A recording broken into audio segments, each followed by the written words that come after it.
Hello, my name is Jacob Rubio, and in this presentation, I will be going over my final reflection from the course Horticulture 120 at Penn State University. Horticulture 120 is a class that gives general overviews of multiple different computer programs that have real-life application in the world of landscape contracting. We have used these different programs to build on top of mainly repeating designs throughout the class, such as Course Master Plan and the Small Garden Plan, shown here. We have done this in order to spend the majority of the time given in class learning the different tools and function that each program has to offer. In the beginning of the course, we started off with a non-industry specific program, AutoCAD, which laid the foundation for the basic skills such as line, rectangle, and scale tools. We then moved on to the industry-specific programs, learning more about softwares such as Dynoscape and Realtime, which gave us the ability to add certain elements such as plants and trees and other hardscapes. As we progressed further and further into the course, it became easier to transition between different programs, which goes strongly with the idea of intuitive adaptation.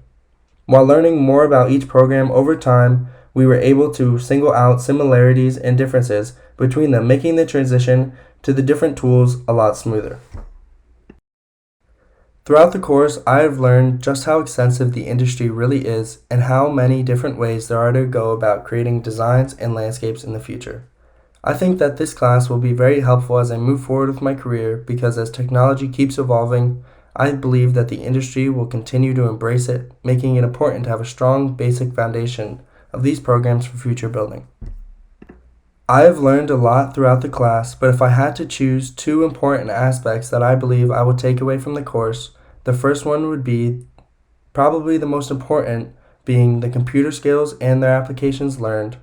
But secondly, the importance of taking my time and completing the steps of a process the correct way.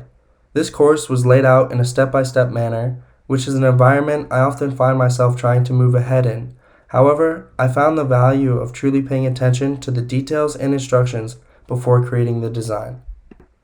Overall, I feel I've left this with a strong understanding of the material, but at the end of it, I still find myself a little confused on the idea of traditional modeling, which is something I'd like to dive deeper into in the future.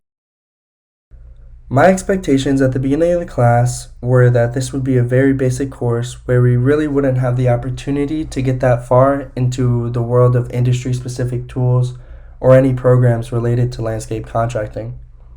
After the first couple of programs, it was clear to me that this class would be more in-depth than I had thought, and I was truly surprised to see how in-depth one could actually go into the course material.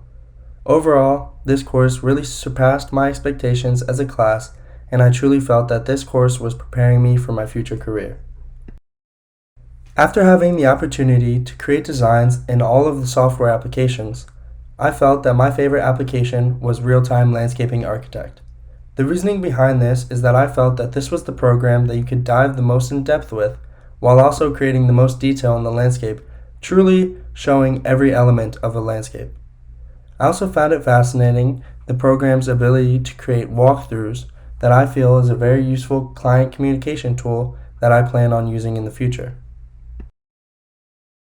Overall, I'm very happy with my choice to take this course, and I am sure that the information gained will come into play in my future career. I highly recommend Horticulture 120 to anyone else in the landscaping contracting department.